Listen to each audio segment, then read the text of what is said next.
Okay, continuing here. Sorry, I'm going to have to separate this video up into a few parts, so this will be part 2 of painting a storm giant from Nolzur's Marvelous Miniatures. And the colors that I'm going to be using, the paints that I'm going to be using, are some of these from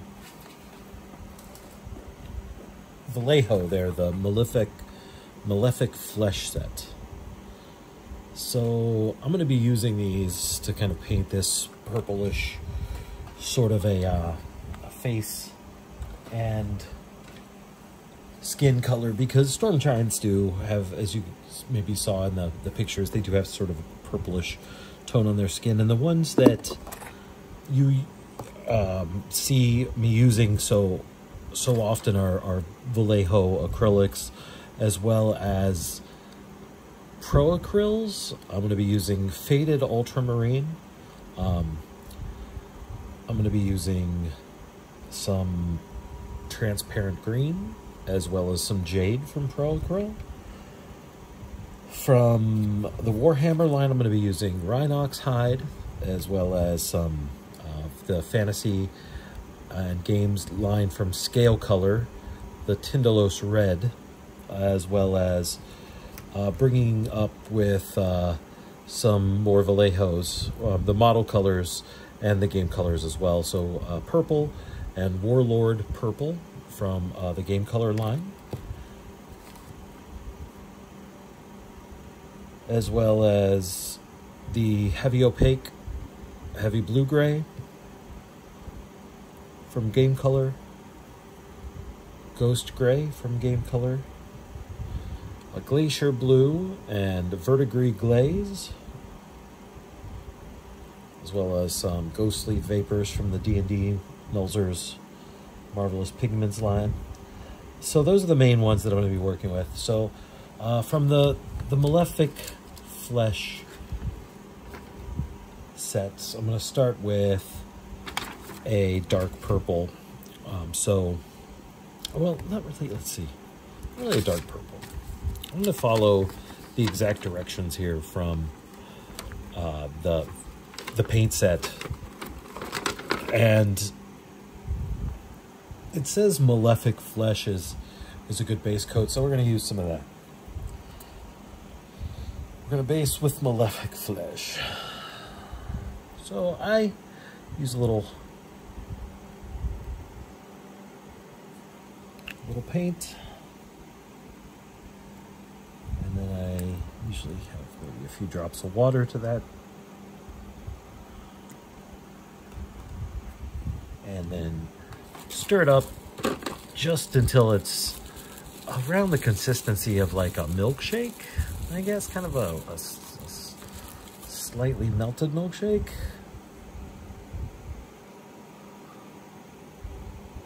Oh, okay. There we go. That's about what we're looking for. Okay, so put that aside. I'm going to try to make some fairly good coverage here, so I'm going to use a number 2. This is just a golden maybe? I don't know. These I got off Amazon. They were relatively inexpensive, but they do the trick. So just going right for it here. I'm gonna use this mini in an upcoming Storm King's Thunder session. We've been playing Storm King's Thunder, my group and I, for several years actually at this point, and it's a lot of fun. We have a good time. But I do admit the Storm Giant has made its way to the table, I believe already as a statue. And now it's going to be coming along as, you know, an actual mini, hopefully. As a actual Storm Giant.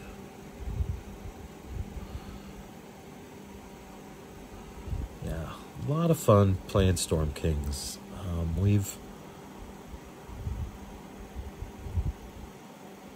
got a group that meets almost bi-weekly for a game, and it's been a lot of fun. They are now getting ready to make their way into actually the Maelstrom, the lair where the storm giants live. And the leader of the storm giants, King Hecaton, well, I guess, spoiler alert, he's missing. So they're gonna have to find him, and that's this looks very similar to King Hecaton, but that's not who this is. At least in my campaign, that's not who this is going to be. This will be, I believe, one of the storm giants that King Hecaton will sort of bring with him for reinforcements later in the game when they go to fight the actual BBEG of the campaign. There's an option that King Hecaton can bring along 2 storm giants to fight Ilmarith, the main big bad evil guy of the campaign. And as part of that, feeling like this will be one of them, one of the backup guards.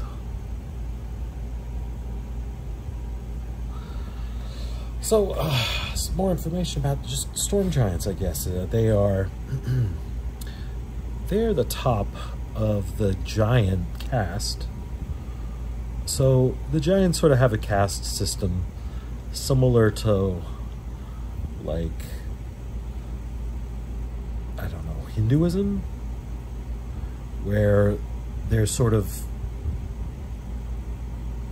folks at the bottom and folks in the middle, and there's folks at the top. So in terms of giants, the giants that are at the top are these guys, the storm giants. And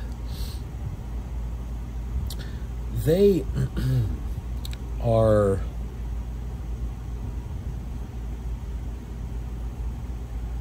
at the top because they have the gift of prophecy. So they can see into the future, or they can gaze into the future and tell everybody what's going to happen.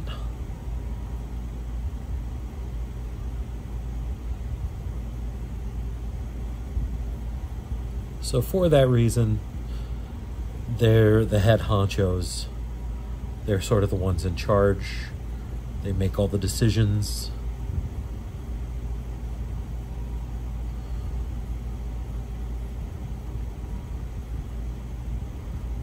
As far as giant kind is concerned, anyway. They, of course, being storm giants, have the power of storms, so they can, henceforth, why this guy is holding a lightning bolt, and as one of their attacks, they can use that lightning bolt.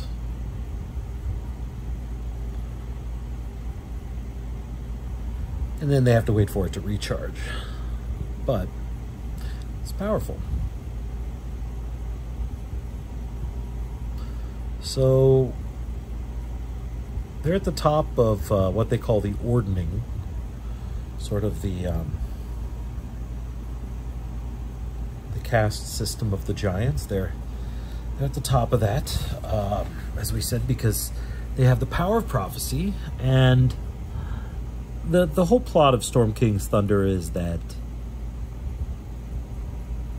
the ordning is broken. And so they are no longer getting the respect from the other giants, like hill giants, fire giants, cloud giants, stone giants, I think I said fire giants. Anyway, I don't know that that's the problem so much as the problem is that the giants are out of control. Right? They're pillaging, they're raiding. They all have these different ideas as far as what should be done, how giants should present themselves at this point, now that the ordning is broken. So, like, you know, one group is just gathering up artifacts. The cloud giants, they just want to gather up all the ancient artifacts in the world. And the hill giants, they just want to eat everything and get big and fat. And the frost giants want to bring about a never-ending winter. Like, everybody's got their own idea of what the world should be like. And they all just have different ideas about how it should be done. So,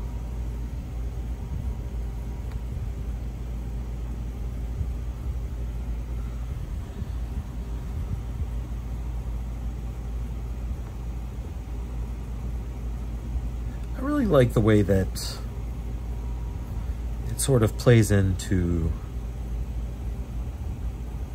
giant lore, or like real giant lore in many ways.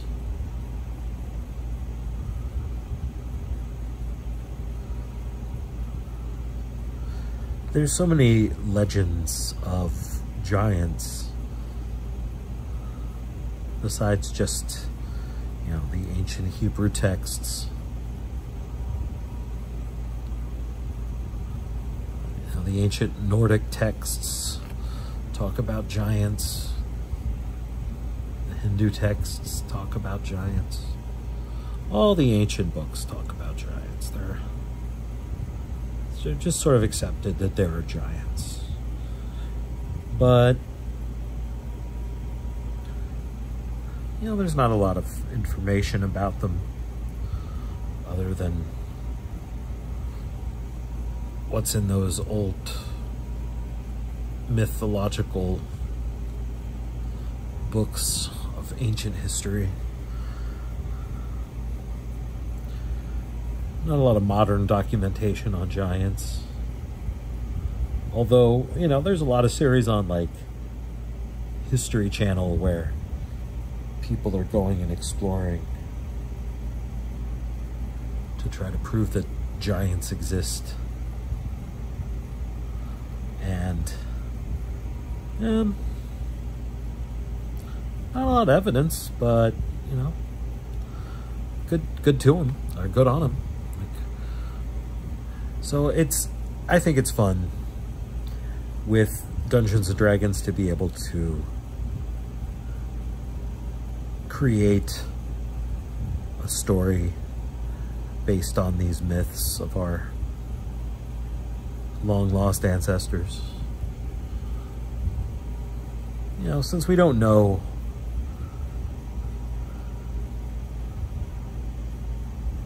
what stories they told around their campfires and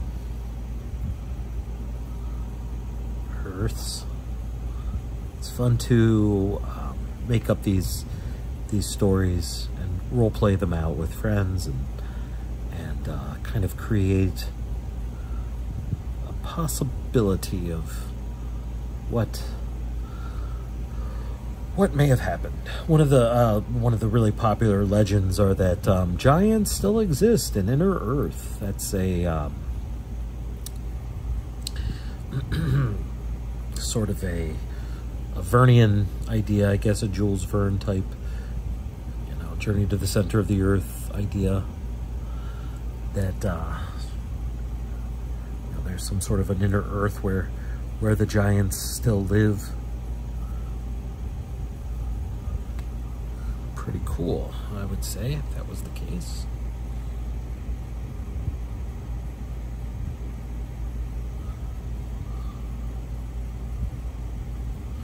Okay, almost done with the first part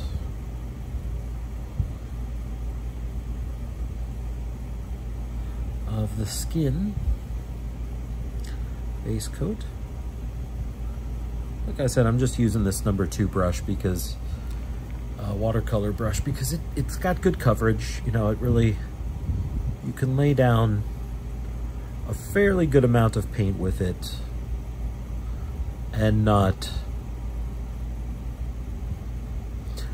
just color the whole thing, you know, worry about splashing it all over the place. Because at least the way that I paint, I try not to paint anything besides what I'm actually working on.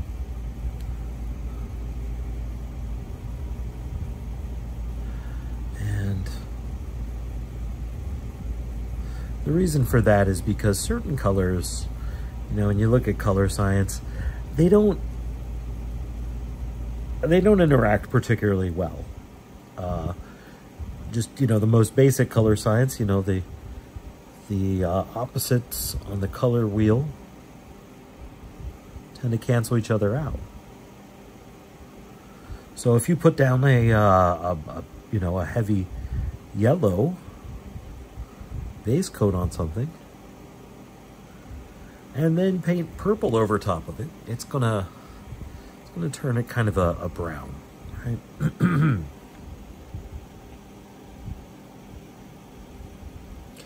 So, same with blues and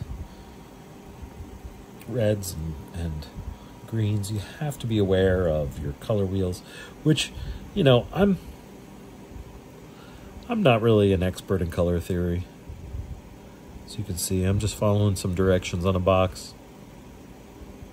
But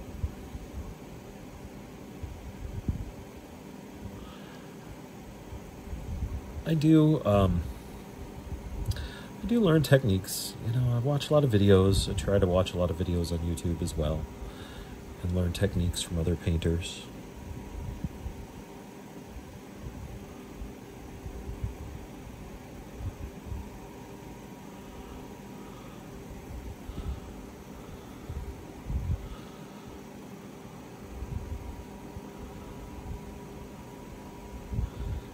Sometimes you're just going to get some splash damage up on other parts that you're not intentionally trying to paint. There's just no way around it.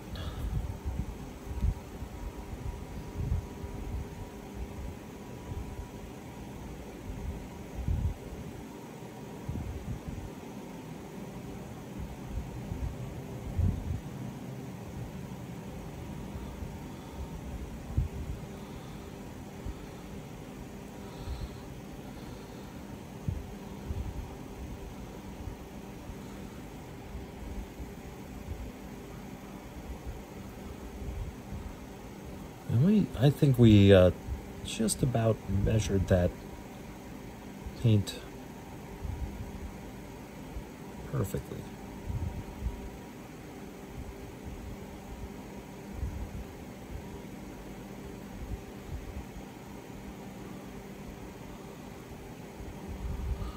Okay.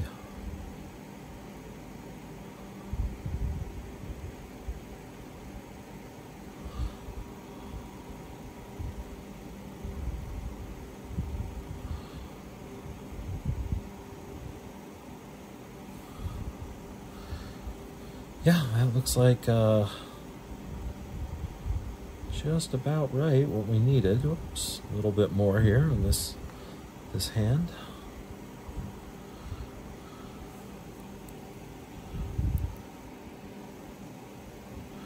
I'm always trying to kind of get two points of contact when I'm painting. I can put my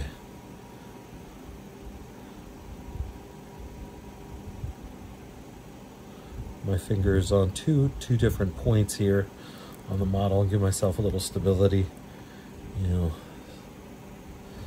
just helps with the steady hand that you need sometimes when you're doing these delicate little minis. Well, this one's pretty big. This is a larger mini. Some maxi.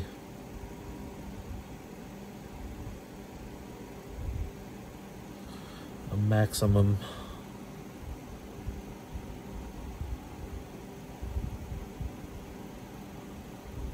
Almost done.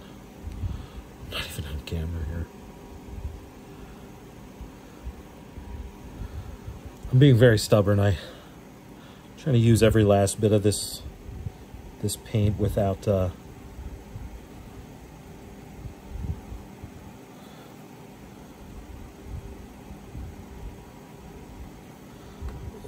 my. At this point, I'm just, you know, being overly stubborn. I just need to mix up a little more. But